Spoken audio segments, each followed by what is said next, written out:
Ancient Egyptian crowns.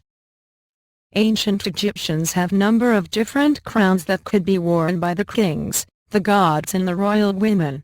The most frequently depicted, and easily recognizable of the crowns worn by the kings of ancient Egypt were the red crown, Deshret, crown of Lower Egypt, the white crown, Hedjet, crown of Upper Egypt, and the devil crown, Pshent, symbolizing the unification of Upper and Lower Egypt.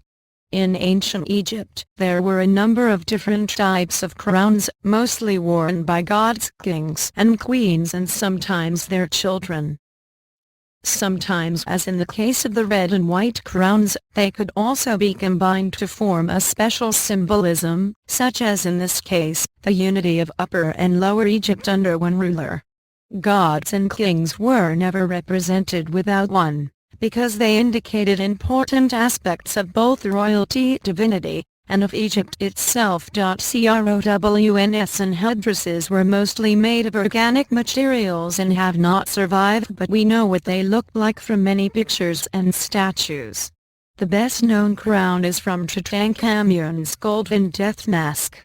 This was called the Nemes crown, shown above, and was made of striped cloth.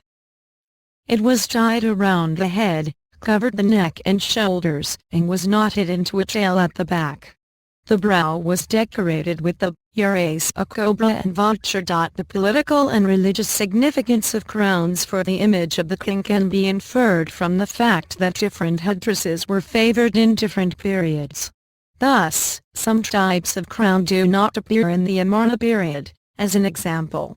Akhenaten's Queen Nefertiti wore crowns confined to the king in other periods, such as the cap crown, and new crown types were invented for her, apparently to symbolize her expanded role. Funerary literature from the period of the pyramid and coffin texts on providence that crowns are an important role to play in the rites of passage that transform the deceased into an inhabitant of the sky.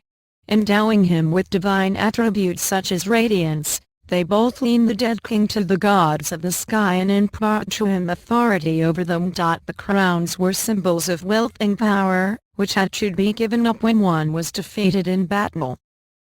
They were used to show appreciation for services rendered when they were bestowed upon deserving soldiers or officials.